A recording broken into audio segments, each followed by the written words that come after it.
নমস্কার, দেখছেন high news NTA ই solution high classroom নিয়ে আমি সৃজিতা রয়েছি আপনাদের সঙ্গে। আজকে আমাদের বিষয় হলো অ্যানথ্রোপোলজি। আমার সঙ্গে রয়েছে মৃণালিনী দত্ত মহাবিদ্যাপীঠের অ্যানথ্রোপোলজির অধ্যাপক সুমন চক্রবর্তী। স্বাগত জানাবো স্যারকে আমাদের অনুষ্ঠানে। ধন্যবাদ সৃজিতা। প্রথমেই ধন্যবাদ জানাই হাই নিউজ চ্যানেলকে এরকম একটা প্ল্যাটফর্ম আমাদের দেওয়ার জন্য, এবং আমাদের যারা আদার্স ফ্যাকাল্টিসরা আছে তারা এতে খুব উৎসাহিত হয়েছে, এবং হাই নিউজ চ্যানেল এই যে মহৎ কাজটা করছে, বিশেষ করে আমাদের যারা স্টুডেন্টরা আছে, যে স্টুডেন্টদের কাছে পৌঁছে দেওয়া আমাদের পড়াশোনা, সেটা করার জন্য তাদেরকে ধন্যবাদ জানাই। প্রথমে সৃজিতা খুব ভালো পরিচালনা করছে, আমি দেখেছি আগের এপিসোড গুলো। সবাই যেরকম প্রথমেই আমাদের ধন্যবাদ জ্ঞাপনের ক্ষেত্রে আমাদের মাননীয় অধ্যক্ষ অপূর্ব কুমার বন্দ্যোপাধ্যায়, ডক্টর অপূর্ব কুমার বন্দ্যোপাধ্যায়, ওনাকে ধন্যবাদ জানাই। আমাদের জিবি প্রেসিডেন্ট শ্রীমতী চন্দ্রিমা ভট্টাচার্য, ওনাকেও ধন্যবাদ জানাই। এবং যে অক্লান্ত পরিশ্রম করে এই হাই নিউজ চ্যানেলে সবাইকে কোঅর্ডিনেট করছে ডক্টর রিনা বোস মিত্র এবং তার সাথে তার টিম, তাদের সবাইকেই কৃতজ্ঞতা স্বীকার এবং ধন্যবাদ জানিয়ে আজকে আমি অ্যানথ্রোপোলজি নিয়ে কিছু বলবো। তো আমি শুরু করি নাকি? একদম একদম। ধন্যবাদ। আমি একটা স্ক্রিন শেয়ার করছি, তারপরে সেই টপিক অনুযায়ী আমরা এগোবো। সাবজেক্টটা যেহেতু অ্যানথ্রোপোলজি এবং ওয়েস্ট বেঙ্গল স্টেট ইউনিভার্সিটির আন্ডারে 7খানা কলেজে এই বিষয়টা পড়ানো হয়। তার মধ্যে মৃণালিনী দত্ত মহাবিদ্যাপীঠ তার অন্যতম কারিগর, এবং অ্যানথ্রোপোলজি মৃণালিনী দত্ত মহাবিদ্যাপীঠে অন্যান্য বিজ্ঞান বিভাগের মধ্যেই পড়ে। 2001 সালে ডিপার্টমেন্ট শুরু হয় এবং 2004 সালে ডিপার্টমেন্টে অনার্স শুরু হয়, এবং বর্তমানে এই ডিপার্টমেন্ট খুব ভালো অবস্থায় আছে। আমাদের পারফরমেন্সও ভালো এবং স্টুডেন্টরা তারা মোটিভেট হচ্ছে, এবং তারা অ্যানথ্রোপোলজি সাবজেক্ট নিয়ে পড়াশোনা করে জীবনে বিভিন্ন জায়গায় প্রতিষ্ঠিত হচ্ছে। এখন যেহেতু আমাদের যারা অডিয়েন্স, যারা শ্রোতা, শুধুমাত্র আমাদের কলেজের স্টুডেন্ট না, যখন আপনাদের সম্প্রচার হবে তখন অ্যানথ্রোপোলজি এই যে টপিকটা আমি বলবো সেটা শুধুমাত্র আমার স্টুডেন্টরাই শুনবে না, তার সঙ্গে সঙ্গে আদার যারা আছে, শিক্ষক শিক্ষিকা, সাধারণ মানুষ, সবাই শুনবে আপনাদের। সেহেতু আমি প্রথমে অ্যানথ্রোপোলজির একটা ইন্ট্রোডাক্টরি দেব, অ্যানথ্রোপোলজি বলতে কি বোঝায়, এবং তার সাথে আজকের যে টপিকটা, যে role of anthropology in public health.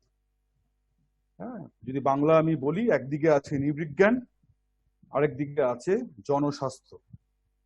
এই টপিকটা চুজ করার বিষয় আমি খুব একটা সময়ের পরিপ্রেক্ষিতে এই টপিকটা আমি চুজ করেছি। তার কারণ হচ্ছে বর্তমানে আমরা সবাই করোনা ক্রাইসিসের মধ্যে আছি, কোভিড-19 ডিজিজের মধ্যে আছি। আমাদের ফিজিক্যাল, মেন্টাল, সোশ্যাল ওয়েলবিং, অর্থাৎ শারীরিক, মানসিক এবং সামাজিক ভাবে আমরা কতখানি সুস্থ, এবং সেখানে নৃবিজ্ঞান বা নৃতত্ত্ব বিজ্ঞান কতখানি তার ভূমিকা রাখতে পারে, সেই ব্যাপারেই আজকে আমি আলোকপাত করব। মূলত এই টোটাল পড়ানোটা আমরা দুটো ভাগে ভাগ করব। একটা হচ্ছে যে কি করে নৃবিজ্ঞান পাবলিক হেলথের সঙ্গে রিলেটেড, আরেকটা ভাগে আমি আলোচনা করব, সেকেন্ড ভাগে, সেটা হচ্ছে যে বর্তমানে পরিস্থিতি পাবলিক হেলথের মধ্যেও একটা বিষয় হচ্ছে যে পাবলিক হেলথ এমার্জেন্সিস। এই এমার্জেন্সি সিচুয়েশন চলছে, যেহেতু আমাদের ডিজাস্টার অ্যাক্ট চালু আছে পশ্চিমবঙ্গের ক্ষেত্রে, অনেক রাজ্যে, এবং সেই ক্ষেত্রে অ্যানথ্রোপোলজির ভূমিকা কি হতে পারে, অনেকের কাছে সেটা একটা বিশাল কোশ্চেন। এখন প্রথমেই আসি যে অ্যানথ্রোপোলজি যে সাবজেক্টটা, এটাকে বাংলায় বলা হয় নৃবিজ্ঞান বা নৃতত্ত্ব বিজ্ঞান, এবং ভারতবর্ষে আরো বিভিন্ন জায়গায় যে অ্যানথ্রোপোলজি ডিপার্টমেন্ট আছে, সেখানে অনেক সময় অ্যানথ্রোপোলজিকে মানব বিজ্ঞান বলেও ট্রিট করা হয়, মানব বিজ্ঞান নামেও ডিপার্টমেন্টের নাম আছে। এখন যেহেতু অ্যানথ্রোপস এবং লোগস দিয়ে অ্যানথ্রোপোলজি ওয়ার্ডটা তৈরি, অ্যানথ্রোপস মানে হচ্ছে হিউম্যান আর লোগস মানে হচ্ছে সায়েন্স, লজিক থেকে এসছে, ফলে এই নৃবিজ্ঞানের ক্ষেত্রে নৃ মানে হচ্ছে মানুষ, আর বিজ্ঞান মানে হচ্ছে বিজ্ঞান চেতনা, যার নির্দিষ্ট তার কিছু প্যারামিটার আছে, সেই দিয়ে বিজ্ঞানকে আমরা জাজ করি। এবং মানব বিজ্ঞানের ক্ষেত্রেও মানব হচ্ছে মানুষ এবং তারপরে বিজ্ঞান। ফলে আমাদের যে কেন্দ্রীভূত আলোচনা, সেই কেন্দ্রীভূত আলোচনার মূল কেন্দ্র, সেই কেন্দ্র হচ্ছে মানুষ, আমরা, আপনারা সবাই।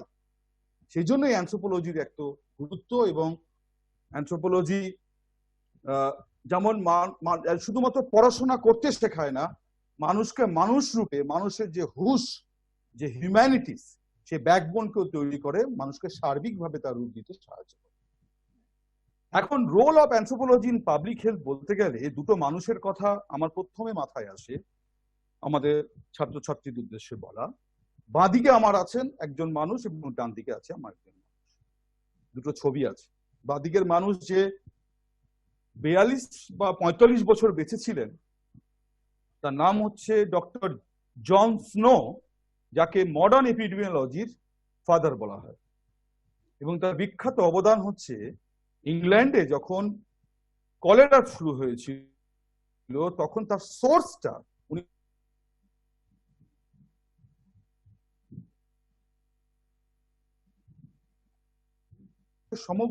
সমগ্র জায়গার ব্যাপার, প্রচুর মানুষের ব্যাপার, উনি কিন্তু সেক্ষেত্রে সোর্সকে বাঁচিয়েছিলেন।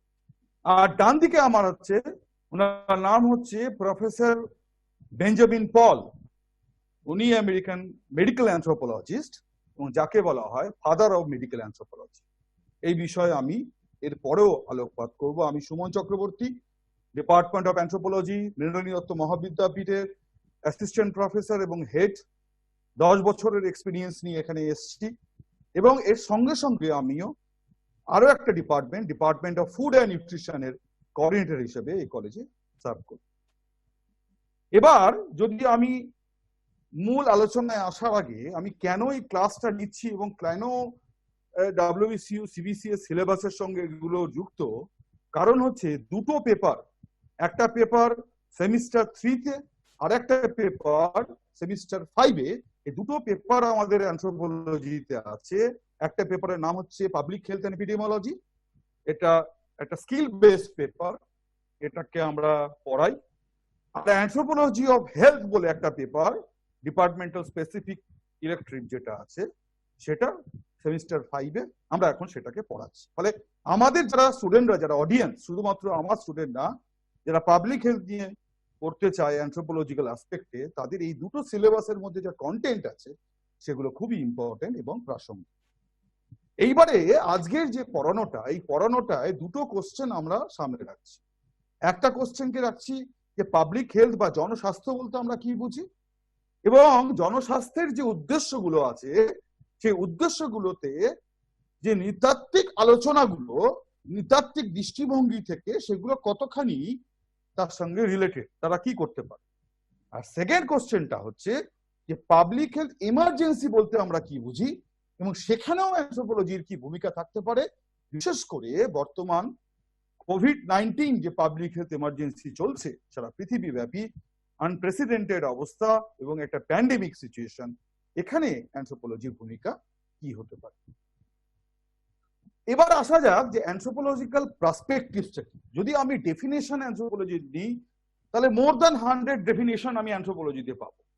কিন্তু যেটা মূল বিষয়বস্তু নৃতত্ত্ব বিজ্ঞানের, সেটা হচ্ছে যে অ্যানথ্রোপোলজি একটা বিজ্ঞানসম্মত উপায়ে মানুষের অভিযোজন, প্রকরণ এবং বিবর্তন সম্পর্কে জ্ঞান, যেটা সময় এবং ক্ষেত্র পরিপ্রেক্ষিতে অধ্যয়ন করা হয়। আমরা যদি ইংলিশে বলি, এটা একটা সিস্টেমেটিক সায়েন্টিফিক স্টাডি, যেটা human adaptation, variation and evolution on the basis of time and space. Now এখানে হিউম্যানকে ভালো করে দেখতে হবে যে মানুষ কি। আজকে যদি আমি আপনাকে জিজ্ঞেস করি আপনি কে, আপনি প্রথমেই বলবেন যে আমার নাম মৌহা ঘোষ। মৌহা ঘোষ কি তার একটা বায়োলজিক্যাল এন্টিটি শুধু না, তার সামাজিক এবং তার সাংস্কৃতিক প্রেক্ষাপটও তার কাছে কিন্তু সমান গুরুত্বপূর্ণ। ফলে অ্যানথ্রোপোলজি শুধুমাত্র একটা বায়োলজিক্যাল অ্যাসপেক্টে অধ্যয়ন করে না, মানুষকে তার সামাজিক এবং সাংস্কৃতিক অ্যাসপেক্টও কিন্তু অধ্যয়ন করে। এবং সেই দিক থেকে দেখতে গেলে এই যে দৃষ্টিভঙ্গি, এই যে লক্ষ্য, এই লক্ষ্য থেকে অন্যান্য সাবজেক্ট থেকে মানুষকে যে অধ্যয়ন করার যে বিষয়টা, সেটা কিন্তু অ্যানথ্রোপোলজি সম্পূর্ণ একটা স্বতন্ত্রভাবে সে মানুষকে অধ্যয়ন করে। এইবারে এটা আমার একটা নতুন ভাবে আমি একটা তৈরি করেছিলাম যে যদি আমরা একটা মানুষের প্রথম কি তার সঙ্গে তার পরিবেশের সঙ্গে যখন ইন্টারঅ্যাক্ট করে কি হয়, আমরা পড়েছি, আমরা হায়ার সেকেন্ডারিতে পড়েছি যে অ্যাডাপ্টেশন বা অভিযোজন। কোনো মানুষ যদি নিরক্ষীয় অঞ্চলে থাকে তার অভিযোজন একরকম, কোনো মানুষ যদি নিরক্ষীয় অঞ্চলে থাকে এবং তারপরে যদি কোনো মানুষ যদি আর্কটিক অঞ্চলে থাকে, যদি হিমবাহ অঞ্চলে থাকে, তার বডি স্ট্রাকচার আলাদা, তাদের সমাজও আলাদা, তাদের সংস্কৃতিও আলাদা। এই সমাজ সংস্কৃতির যে আলাদা প্রেক্ষাপট, এখান থেকে দাঁড়িয়ে আমরা মানুষের বিবর্তনকে অধ্যয়ন করি, শুধুমাত্র সময়ের পরিপ্রেক্ষিতে না, তার ক্ষেত্রের পরিপ্রেক্ষিতে। এবার আসা যাক যে নৃতত্ত্ব বিজ্ঞানের মূল চারটে বিষয়, চারটে ভাগ আছে। একটা হচ্ছে জৈবিক নৃবিজ্ঞান, একটা হচ্ছে সামাজিক সাংস্কৃতিক নৃবিজ্ঞান, আর একটা হচ্ছে প্রাগৈতিহাসিক নৃবিজ্ঞান, একটা ভাষাতাত্ত্বিক নৃবিজ্ঞান, যাকে ইংলিশে এখানে বিভিন্ন ভাবে বলছে। প্রত্যেকটা বিষয় আলাদা আলাদা রূপ আছে, তার রূপরেখা আছে এবং তার আলাদা আলাদা ডিভিশন আছে।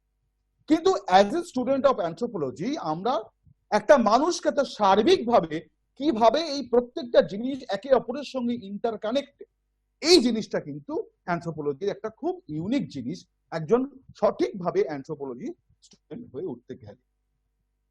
এবার আসা যাক যে আমরা স্বাস্থ্য বলতে কি বোঝাই। বিশ্ব স্বাস্থ্য সংস্থা 1948 সালে এই সংস্থাটা তৈরি হয়েছিল এবং 1972 সালে এ কি বললো যে স্বাস্থ্য হচ্ছে এমন একটা জিনিস, health is a state of complete physical, mental and social well-being, not merely the absence of disease or infirmity. অর্থাৎ শুধুমাত্র রোগ ব্যতীত, আমি যদি বলি তোমার স্বাস্থ্য কিরকম, না আমার কোনো রোগ হয়নি, তার মানে সে যে সুস্থ সাবলীল এবং স্বাভাবিক তা না। তার কারণ হচ্ছে স্বাস্থ্যের মধ্যে যেমন জৈবিক সত্তা আছে, সেরকম সব মানসিক এবং সামাজিক সত্তাও সমান গুরুত্বপূর্ণ। যদি আমি একটা স্ট্রাকচারকে দেখি, তার মানব কেন্দ্রিক স্ট্রাকচারে সবার বাইরে যেটা হাইলাইট করছে, ব্লিঙ্কিং করছে, সেটা হচ্ছে সংস্কৃতি। এই সংস্কৃতির সংজ্ঞা যদি দিই আমি অ্যানথ্রোপোলজিক্যালি, তাহলে ইবি টাইলার 1871 বলেছিলেন, culture and civilisation that complex whole which includes knowledge, beliefs, ideas, morals and any other habits and capabilities acquired by man as a member of a society. অর্থাৎ মানুষ যখন একটা কোনো সমাজে থাকছে, তার হ্যাবিটস এন্ড ক্যাপাবিলিটিস, তার বিহেভিয়ার, তার সাংস্কৃতিক রূপ দিয়ে পরিগণিত হয়। এবং মানব জাতি একরকম জাতি যার শুধুমাত্র সংস্কৃতি বর্তমান, এবং যে সংস্কৃতিটা লার্ন এবং শেয়ার, যে সংস্কৃতিটা সিম্বলিক, যে সংস্কৃতিটা ইন্টারপ্রিটিভ, এবং বর্তমানে সংস্কৃতিকে আমরা ক্লিফোর্ড গ্রিজের ভাষায় ডেসক্রিপটিভ এথনোলজি হিসাবে, ডেসক্রিপটিভ এথনোগ্রাফিক হিসাবে আমরা ডিফাইন করতে পারি। এবার যদি আসা যাক এই যে সংস্কৃতি কি করে স্বাস্থ্য এবং নৃবিজ্ঞানের সাথে যুক্ত, প্রফেসর বেঞ্জামিন পল 1955 বলেছিলেন যে কালচার সবসময় স্বাস্থ্যের সাথে যুক্ত। হয়তো WHO সেটা মাথায় অতটা নেয়নি, কিন্তু বারংবার কোনো প্ল্যানিং বা পলিসি যখন ইন্টারভেনশন করতে গেছে, যখন পপুলেশনে কাজ করতে গেছে, তখন দেখা গেছে যে যে সংস্কৃতি একটা বড় একটা বাধা, এবং সেই সংস্কৃতির বাধা মানুষের কাছে অ্যাকসেপ্টেবিলিটির জায়গায় চলে এসেছে। হয়তো অ্যাক্সেসিবিলিটি আছে, আপনাকে আমি দিচ্ছি ওষুধ, কিন্তু দেখা যাচ্ছে যে আপনি সেই ওষুধটা গ্রহণ করবেন কি করবেন না, সেটা সম্পূর্ণ আপনার উপর, আপনার বিহেভিয়ার, আপনার ইকোলজি, আপনার হ্যাবিটেটের উপর অনেক সময় এটা নির্ভর করে। উনি তিনটে অ্যাপ্রোচের কথা বলেছেন। একটা বলেছেন পুষ্টি, সংস্কৃতি এবং স্বাস্থ্য কিভাবে রূপরেখা তৈরি করতে পারে। আবার উনি বলেছেন যে এনভায়রনমেন্ট অর্থাৎ পরিবেশ, সংস্কৃতি এবং স্বাস্থ্য কি করে করতে পারে, বা কোনো মানুষ এক জায়গা থেকে অন্য জায়গায় গেলে অন্য সংস্কৃতির মধ্যে যখন পড়ছে, সে সংস্কৃতির মধ্যে সে কিভাবে স্বাস্থ্যকে দেখে। এই রিপোর্টটা তৈরির দায়িত্বে ছিলেন ডক্টর ন্যাপিয়ার, উনি একজন মেডিকেল অ্যানথ্রোপোলজিস্ট। তাহলে মেডিকেল অ্যানথ্রোপোলজিস্ট, বারবার করে বলছি, মেডিকেল অ্যানথ্রোপোলজি মানে কি? মেডিকেল অ্যানথ্রোপোলজি মানে যেই মানুষের নিজের পারসেপশনের উপর দাঁড়িয়ে তাদের যে হিলিং প্রসেস, অর্থাৎ কিভাবে রোগটাকে তৈরি আমরা সারাবো, আমরা রোগটাকে কিভাবে দেখছি, এই মানুষের কেন্দ্রিক, যাকে আমরা বলি এমিক ভিউ, অর্থাৎ আমি জ্বর সর্দি কাশিকে কি করে দেখছি, আমার সমাজ জ্বর সর্দি কাশিকে কি করে দেখছে, এটা খুব গুরুত্বপূর্ণ। এবং এই গুরুত্বপূর্ণ জায়গা থেকে আমরা কি হিলিং প্রসেসের দিকে গেছি। আপনি যদি খাসি ট্রাইবাল কমিউনিটির নাম শোনেন, মাতৃতান্ত্রিক সমাজ, এবং যে সমাজ আজকে মেঘালয় বিশাল বড় তার পপুলেশন, কাজের ক্ষেত্রে দেখা গেছে যে প্রথমে এই যে কোভিড-19 এর যে বিভিন্ন ধরনের সিমটম, সেই ক্ষেত্রে তারা ট্র্যাডিশনাল হিলার্স এর কাছে প্রথমে যায়। তাদের বিশ্বাস যে তারা ওই ট্র্যাডিশনাল হিলার্স এর কাছে গেলে আগে তাদের রোগ নিরাময় হবে, তারপরে একটা সার্টেন জায়গার পর তারা কিন্তু প্রাইমারি হেলথ কেয়ারের কাছে যাবে, তারপরে প্রাইভেটে যাবে, তারপরে আদার্স। ফলে গ্রাউন্ড লেভেলে আমাদের কিন্তু এটা চিন্তা করতে হবে যে এই ধরনের যে আন্ডারস্ট্যান্ডিং মানুষের ক্ষেত্রে, যে সংস্কৃতি কি করে স্বাস্থ্যকে রূপ দেয় এবং স্বাস্থ্য কি করে বিজ্ঞানের সাহায্য নেয়, এটা কিন্তু খুব গুরুত্বপূর্ণ। প্রত্যেকটা বিষয়ে নিজস্ব নিজস্ব পদ্ধতি আছে। আমি সব সময় বলি যে পদ্ধতি হচ্ছে একটা ধমনী, যে ধমনীর মাধ্যমে তোমার শরীরে কি করে হৃদস্পন্দন হবে এবং কি করে তুমি স্বাভাবিকভাবে জীবনযাপন করবে সেটা নির্বাচন করে। সেই ধমনী কে অ্যানথ্রোপোলজির কে কিছু ধমনী মেথড গুলো কি কি, প্রচুর মেথড আছে। তার মধ্যে তিনটে মেথড খুব গুরুত্বপূর্ণ। একটা হচ্ছে এথনোগ্রাফি, একটা হচ্ছে কেস স্টাডি, আর একটা হচ্ছে পার্টিসিপেন্ট অবজারভেশন। এর মধ্যে প্রথমে আসি পার্টিসিপেন্ট অবজারভেশন। পার্টিসিপেন্ট অবজারভেশন কি? পার্টিসিপেন্ট অবজারভেশন একটা কমিউনিটিতে গেলে তাদের যে অবজারভেশন, তাদেরকে তুমি অবজার্ভ করছো, তাদেরকে তুমি দেখছো, তাদের ক্রিয়াকলাপে অংশগ্রহণ করে বিজ্ঞানী প্রফেসর ব্রাউনিস্লাভ লিনস্কি ট্রভিলিয়ান আইসল্যান্ডের মধ্যে 2 বছর ছিলেন, এবং আমরা সেই গ্রাম বা গঞ্জে সেখানে আমাদের প্রত্যেকটা অ্যানথ্রোপোলজিস্টের একটা অভিজ্ঞতা থাকে, তারা পার্টিসিপেন্ট অবজারভেশনকে সমান গুরুত্ব দেয়। অন্যান্য সাবজেক্টের ক্ষেত্রে হয়তো সেই পার্টিসিপেন্ট অবজারভেশনের সেরকম গুরুত্ব নেই। আবার সেই পার্টিসিপেন্ট অবজারভেশন করার সঙ্গে সঙ্গে আমরা ডেসক্রিপশন লিখি। ডেসক্রিপশন দুরকম হয়, একটা ন্যারেটিভ ডেসক্রিপশন হয় যারা জার্নালিজম লেখে, জার্নালিস্ট যারা, আরেকটা হচ্ছে এই ডেসক্রিপশনের মধ্যে বিভিন্ন ধরনের ইউনিটস গুলো আছে, তারা একে অপরের সাথে কতখানি যুক্ত, একে অপরের সাথে কতখানি সংযুক্ত, সেটা এথনোগ্রাফি সম্পর্কে আমরা খুব সুন্দরভাবে প্রতিফলন করতে পারি। কোন নির্দিষ্ট রোগ সম্পর্কে যদি আমি কেস স্টাডি নিই, যদি নির্দিষ্ট রোগ সম্পর্কে তা কি করে শুরু হলো, তারপরে কোথায় গেল, তারপরে কোথায় গেল, তারপরে কোথায় গেল, কে হিল করলো, কিভাবে হিল করলো, কেন হিল করলো, তাহলে তখন কেস স্টাডির গুরুত্বটা সমান আসে। ফলে এই হেলথ যে সায়েন্স, এটা একটা বড় জিনিস। এই বড় জিনিস বিজ্ঞান, সেই বড় বিজ্ঞানের মধ্যে অ্যানথ্রোপোলজি তার সামান্য কন্ট্রিবিউশনটুকু করতে পারে তার নির্দিষ্ট মেথডোলজি নিয়ে। আমি এক্সাম্পল পরে আমি আসছি। এবার যখন পাবলিক হেলথ কথাটা আসছি, তখন পাবলিক হেলথ আসলেই আমাদের প্রফেসর উইনস্লোর কথা মনে পড়ে। উইনস্লো বলেছিলেন, it is a science and art. শুধুমাত্র বিজ্ঞান না, বিজ্ঞানকে কি করে তুমি প্রতিফলন করছো, কিসের জন্য না, কোন ডিজিজকে প্রিভেনশন করার জন্য, কোন ডিজিজকে কমিউনিটির এফোর্ট দেওয়ার জন্য, সেটাই সমান গুরুত্বপূর্ণ।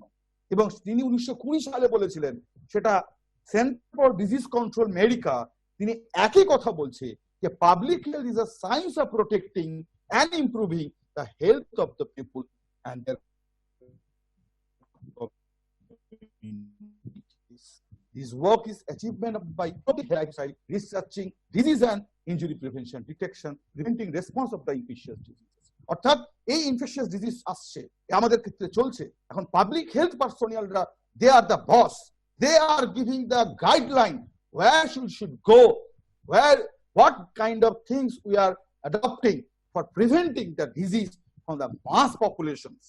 এখন যদি খুব স্পেসিফিক ভাবে আমি আসি, তাহলে দুটো ছবি এখানে দেখতে পাচ্ছ। আমরা বেসিক্যালি আমরা এখন এই জায়গায় করছি যে আমাদের যখন কোভিড-19 কেউ আক্রান্ত হচ্ছে, আমরা ভর্তি হচ্ছি, ভর্তি হয়ে তার ট্রিটমেন্ট হচ্ছে, আমরা বাড়ি চলে আসছি। কিন্তু কোভিড-19 কে কি করে আটকানো যায়, সেটা বড় পপুলেশনে কি করে আটকানো যায়, আমাদের কতগুলো মেসেজ আমরা দিয়েছি। সেই মেসেজগুলো হেলথ প্রমোশনের মেসেজ, যেটা অ্যানথ্রোপোলজির একটা মূল বিষয়। অর্থাৎ যদি আপার লেভেল থেকে বলা হয় যে তোমরা মাস্ক পরো, তোমরা হাত ধো, তোমরা ফিজিক্যাল ডিস্টেন্স, সোশ্যাল ডিস্টেন্সিং আমরা বলি না, সামাজিক দূরত্ব না, একটা নির্দিষ্ট এটা দৈর্ঘ্যের দূরত্ব, ফিজিক্যাল ডিস্টেন্স, এটা করো, তাহলে তারা কেন করবে? তাদেরও লজিক্যাল মাইন্ড। তারাও কি সেই যে বার্তাটা সেটা কি সঠিকভাবে সে গ্রাউন্ড লেভেলে চ্যানেলাইজড হচ্ছে?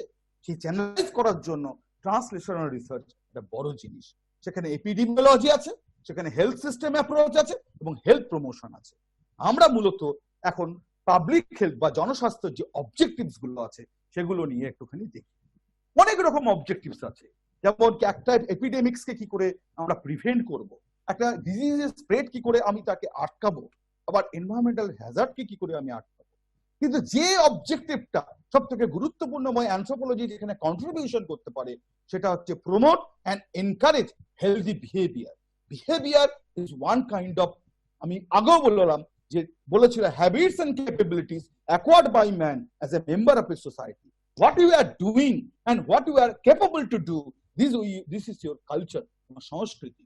সো আমরা এনকারেজ করব হেলদি বিহেভিয়ারের জন্য, যেটা আমেরিকান পাবলিক হেলথ অ্যাসোসিয়েশনও বলছে। তার সম্পূর্ণ গোলের ওপর দাঁড়িয়ে এটাকে আমরা টার্গেট হিসাবে নিচ্ছি। এখন সেটাকে যদি আমরা করতে হয় আমাকে জানতে হবে যে এই পাবলিক হেলথের কি প্যারামিটার গুলো আছে, কি ডিটারমিনেন্ট গুলো আছে যেগুলো দিয়ে আমরা ঢুকতে পারবো, যেগুলো মডিফায়েবল, যেগুলো আমরা চেঞ্জ করতে পারি। তার মধ্যে আমাদের দেখা যাচ্ছে যে বয়স, তাদের লিঙ্গ এবং তাদের কনস্টিটিউশনাল ফ্যাক্টর, সেটা ইন্ডিভিজুয়াল লেভেলে খুব ইম্পর্টেন্ট।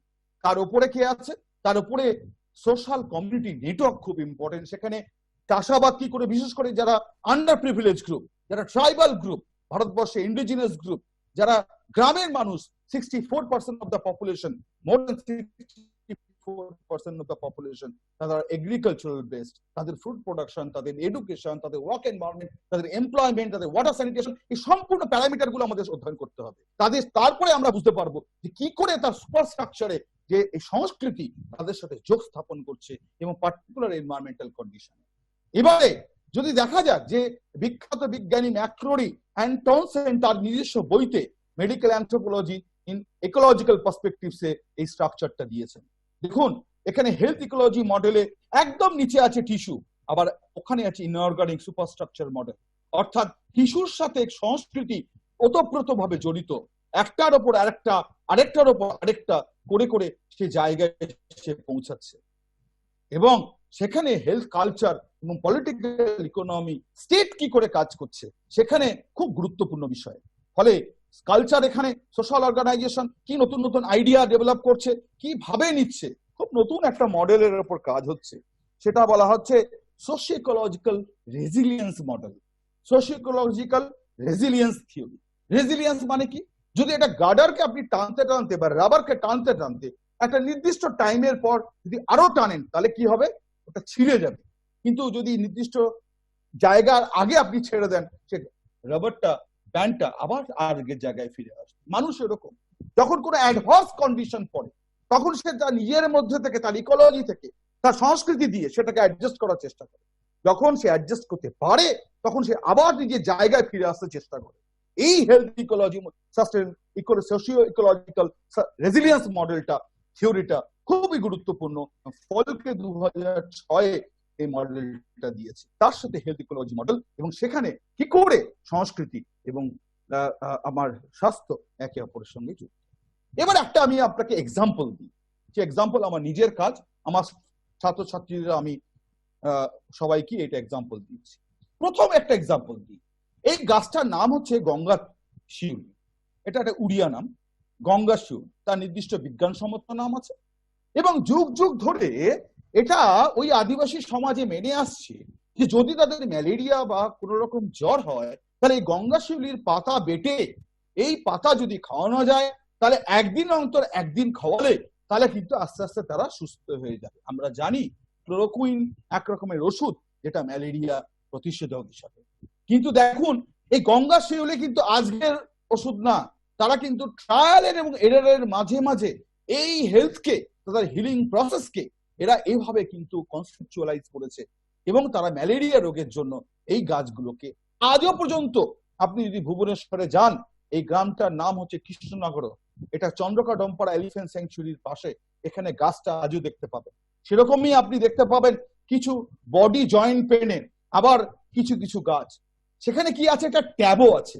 ট্যাবো মানে কি, এই ওষুধটা যখন খাবে তখন অন্য কোনো কাজ কিন্তু করা যাবে না, অন্য কিছু কাজ করা যাবে না। যেমন ম্যালেরিয়ার সময় কোনো ট্যাবু নেই, কিন্তু যখন জয়েন্ট পেনের সময় ওহিডো গাছের রুট যখন খাচ্ছে তখন কি হচ্ছে যে তখন কিন্তু মাছ এবং মাংস কিন্তু খাওয়া যাবে না। এরকম ব্যাপার হচ্ছে যে এখানে কিন্তু দেখা যাচ্ছে যে জয়েন্ট পেনের সময় আমাদের নিজস্ব আছে রুটের ক্ষেত্রে, আমাদের ডাক্তার হোমিওপ্যাথিক ডাক্তারের কাছে গেলে বলে না এটা খেও না, এই ওষুধটা দরকার। ফলে এই ধরনের আন্ডার প্রিভিলেজ মানুষ যারা সব থেকে বিশ্বাস করে এই ধরনের কোয়াক বা মেডিসিন ম্যানের উপরে, তাদের কাছে এই পাবলিক হেলথের যে প্রসেস, এই যে জনস্বাস্থ্য ব্যাপারটা, সেই জনস্বাস্থ্য ব্যাপারটা কিন্তু যারা জনস্বাস্থ্য আধিকারিক যারা আছেন, অঙ্গনবাড়ি ওয়ার্কার হিসেবেও যারা আছেন, যারা বিডিও আছেন, যারা এসডিও আছেন, যারা ডিএম আছেন, তাদেরও কিন্তু এই কনসেপ্টটা কিন্তু খুব জরুরি যে এই সাধারণ গ্রামবাসী, এই সাধারণ জনজাতি গোষ্ঠী তারা কি করছে, তারা কিভাবে সেটাকে কনসেপচুয়ালাইজ করছে। আমার কাছে এছাড়াও প্রচুর এক্সাম্পল আছে, হয়তো সময়ের অভাবে সে এক্সাম্পল হয়তো আমি এখনো দিতে পারছি না, কিন্তু পরে আবার সুযোগ পেলে দেব। এখন যে বইটা খুব গুরুত্বপূর্ণ এবং তার সেকেন্ড এডিশন 2008-এ বেরিয়েছে, সেটা হচ্ছে anthropology and public health, bridging difference in culture and society, written by professor Hahn and নুনহান। এরা দুজনই মেডিকেল অ্যানথ্রোপোলজিস্ট, এবং মেডিকেল অ্যানথ্রোপোলজিস্টরা সবসময় এথনোগ্রাফিক যে অ্যাকাউন্ট, এথনোগ্রাফিক আন্ডারস্ট্যান্ডিং, পপুলেশনের মধ্যে পার্টিসিপেন্ট অবজারভেশন করে তারা কি ধরনের কোনো পার্টিকুলার ডিজিজকে তারা তারা কনসেপচুয়ালাইজ করছে, সেটা খুবই ইম্পর্টেন্ট। এবং সেটা এই বইতে লেখা আছে, কি করে ম্যালেরিয়া, এইচআইভি এডস, ডায়াবেটিসকে অ্যানথ্রোপোলজিক্যাল প্রবলেম হিসাবে বিভিন্ন জায়গায় কাজ করেছে, কিভাবে পোলিও ইরাডিকশন।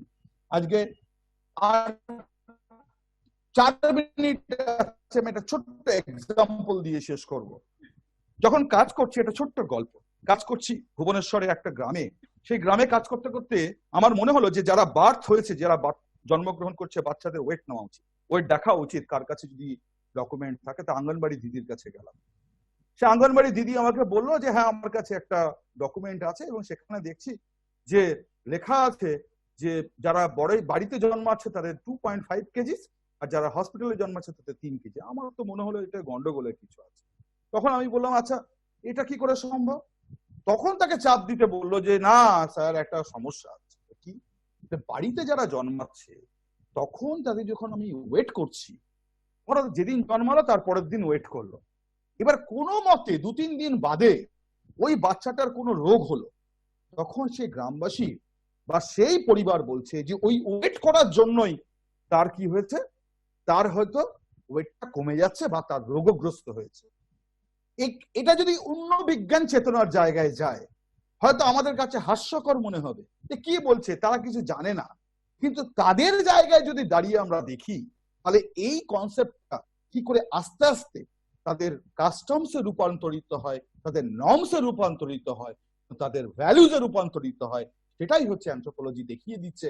কারণ এটা যদি না আমরা বুঝতে পারি, যতই পাবলিক হেলথের মেজার হোক না কেন, কোভিড-19 এর ক্ষেত্রেও সেখানে কিন্তু আমরা কোনো মতেই সাধারণ গ্রামবাসীকে অ্যাওয়্যার করতে পারবো না। আমাদের বুঝতে হবে তারা কি বুঝছে, আমাদের অ্যাওয়্যার করতে হবে তাদের ভাষাতে। ফলে অ্যানথ্রোপোলজি হচ্ছে সেই মানুষ, অ্যানথ্রোপোলজিস্ট স্টুডেন্ট হচ্ছে সেই মানুষ যারা মানবিকতার মানব হিসেবে এই ধরনের মানুষকে, মানুষদের পাশে থেকে তাদের সচেতনতাকে বাড়ায় এবং বৈজ্ঞানিকভাবে সেই সচেতনতাকে বাড়ানোর জন্য তাদের ঝুড়ি মেলা ভাব। ফলে আজকে প্রথম অধ্যায়ের যে আলোচনা, এই আলোচনা আজকে এখানেই শেষ করলাম। আপনার যদি কোনো কোশ্চেন থাকে তাহলে দূর থেকে আছে। ধন্যবাদ। অনেক অনেক ধন্যবাদ জানাবো স্যারকে আমাদের অনুষ্ঠানে এসে ছাত্রছাত্রীদেরকে এত সুন্দর করে বুঝিয়ে দেওয়ার জন্য বিষয়টা। আমি আশা করব ছাত্রছাত্রীদের কোনো রকম অসুবিধা হবে না এই বোঝানো থেকে। আরো একবার অনেক ধন্যবাদ, আপনার মূল্যবান সময় থেকে আপনি আমাদের অনুষ্ঠানে এসে এত সুন্দর করে বোঝালেন। আজকের মতো হাই ক্লাসরুম এই পর্যন্তই। পরবর্তী আপডেটের জন্য চোখ রাখুন শুধুমাত্র হাই নিউজে। হাই নিউজ নির্ভীক, নিরপেক্ষ।